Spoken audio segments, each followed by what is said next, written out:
बाहर मनोहर जी वाह वाह हो गई हमारा गीत के जवाब। हाँ धन्य है व्यास जी धन्य है। कुछ तू नहीं खा जाना ना तू कुछ जानते नहीं खा ना कुछ नहीं लगातार अपन बड़ाई करे छोट मुंह बड़की बड़की बात वाह मनोहरा का रेला अधुरान के चेला हो अपना अपना मुक्तक का जवाब लो। चेला कमलबास के रेला शिकारी दास के चिन्हा अलबेला आइटम बक्सर के बूढ़ा व्यास के। कहा तू का जानल कुछ ना तू जानल कुछ ना जानल लगातार गाना गावा तब बुझाता जब मच्छरदानी सुनाई जाई। सुनो लगातार बढ़ बढ़ के बात बोले हमारा के कहता रह जे इनका मेहरारू के है दोसरे के आवेला जाला के अपना मौगी के हेतला लगा कहल बा ई कैसे तू जानता रह कि तू एजा आइल बड़ा तो तारा मेहरारू के केहू ना होई। तू जानता रह चाबियो भी दे के आइल बड़ा का तो कुछ नहीं खा जाना तारा गायकी के माने में तारा कुछ ना नियम तारा मालूम बा ना तारा गायकी के तारा अंदाज तारा मालूम बा। छी छी लगातार कुछ बोले कहता रह जे याकूब मेमन के फांसी दिया तो इनका के ढाठी दिया काहे ढाठी दबाव ना हमार मुड़ी ऐठ दो। कौन मुड़िया कौन आखिर दो तीन को मुड़ी का आओ हम तरह का गीत सुनाओ तनी हम तरह का गीत सुनाई सुना जरा पहले वाला प्यार नहीं खा रह गइल ना अब कुल प्यार के परिभाषा कुल बदल गइल बा। पहले के प्यार में आज के प्यार में अंतर बा। पहले चिट्ठी लिखाए 3-3 महीना पहुंचे में लागे ओकरा बाद में मोबाइल से होखे लागल है। अब तनी ध्यान दो एगो प्रेमी के हम इस सच्ची घटना हम सुनाओ तनी। 6 महीना से लगातार प्यार चलत रहे। लड़की के शादी दूसरा जगह हो गई। लड़कियां जब ससुरा में चल गई बिया 1 महीने के बाद लड़का अपना मोबाइल से फोन कइले बा उन्हें से लड़कियां का कहतिया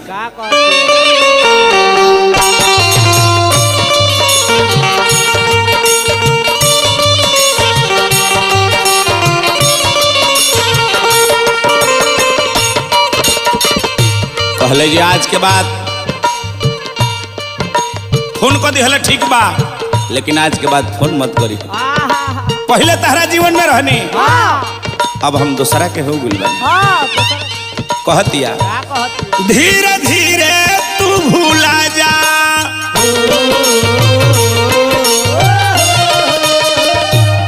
याद को के दोनों साजा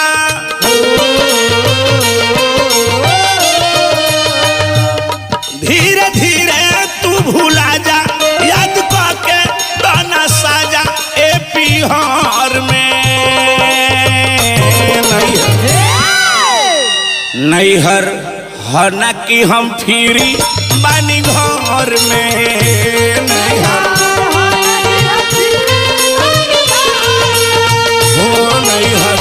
हना कि हम फिरी बानी घर में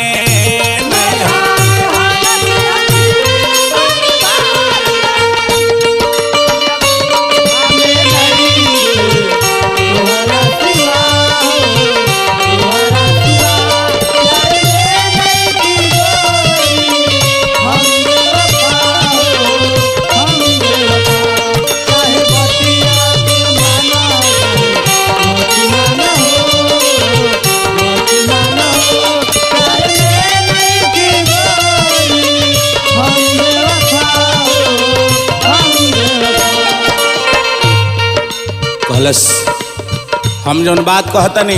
वो बात के ध्यान से सुनो।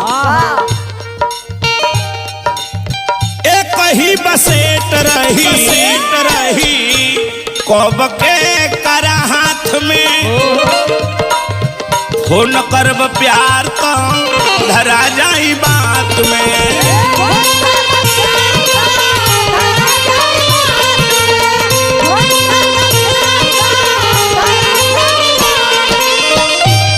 जन बनो जीव के घाती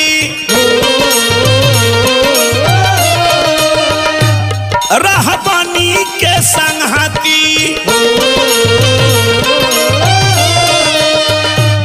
जन बनो जीव के घाती रह बन के संघाती एह जीगर नैहर हना की हम फिरी बानी घर में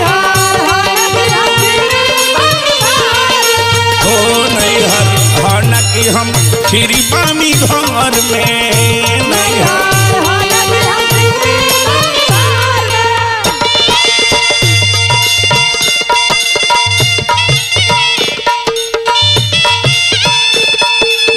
बाहर मास्टर बा ध्यान दे मनोहर जी दत्तावा तार कोठ हो जाई अभी तारा भेंट कहाँ बा बेटा झूला जाए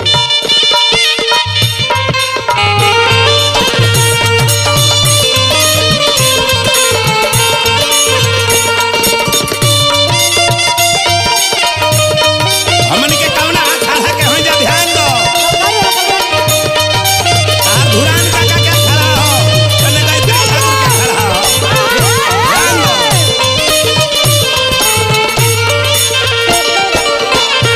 तू धुरान काका के कैला हो बड़ाई तो हम गायत्री बाबा के घराना के हैं नून तो नूने हो कबो फिटकिरी ना होई गुड़ तो मीठे होला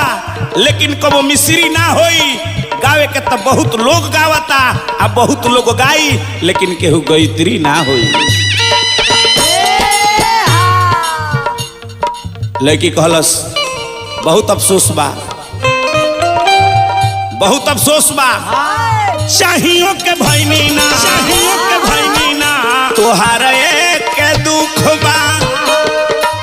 तू ही नहीं खरोवत एके हमरो दिल में हुक बा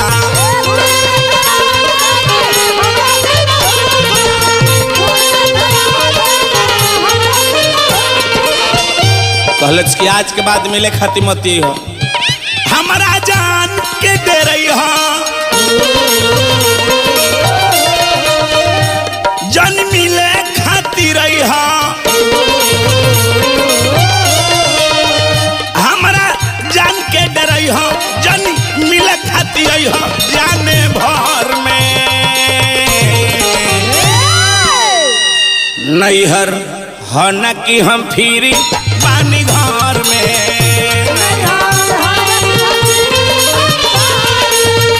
नैहर हना की हम फिरी बानी घर में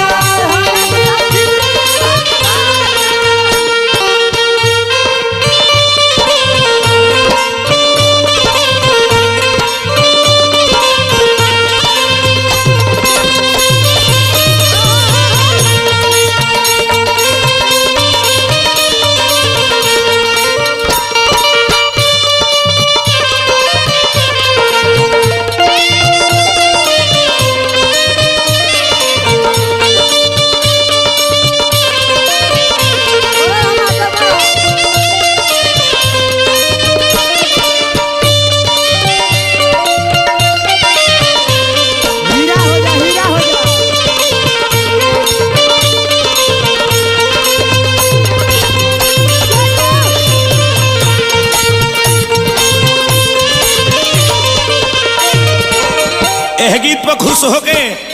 शिव जी थिएटर कंपनी चनरपुरा बक्सर के माध्यम से हजारों हजार रुपया पुरस्कार, शशि पांडे जगदीशपुर के माध्यम से हजारों हजार रुपया पुरस्कार, सुरेश सिंह बिमवा के माध्यम से बहुत बहुत रुपया पुरस्कार, बली हमारे होटल वाले सैकड़ों सैकड़ों रुपया पुरस्कार देनी आई हमरा संतोष सिंह गायक भटोलिया के माध्यम से बहुत बहुत रुपया पुरस्कार, एडीपी इंट भट्टा बलुआ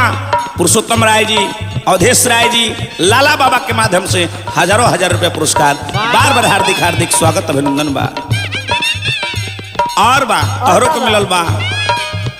कहत या लड़की एह गीत के लास्ट में ससुरा में ससुर जी के, ससुरा में ससुर जी के बड़का बा चलती, प्रभु विष्णुपुरिया के करिह जान गलती।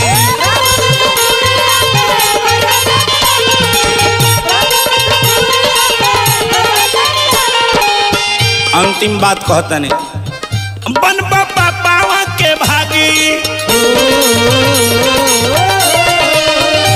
बूढ़ा प्यास हमरा लागी, बन बाबा पावा के भागी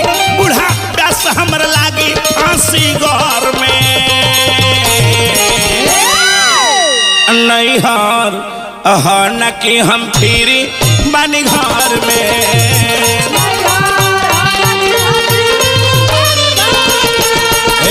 नैहर न कि हम फिरी बानी घर में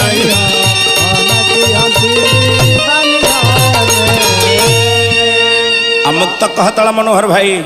हमरा के मुक्त कहता अपना मुक्त का जवाब ले लो जानी फाना दूध के बेहुड़ी आज चाह बना के छोड़ब जा तहरा बोला खेत में हेंगा दे के राह लगा के छोड़ब जा बदशाह बना तारा मनवा में तो आज मौगाह बना के छोड़ब जा ए मनोहर भाई आज मर्दे मर्दी भेंट भइल बा आज तहर था लगा के छोड़ब जा चलो हमारे नाम है तत्काल सेवा।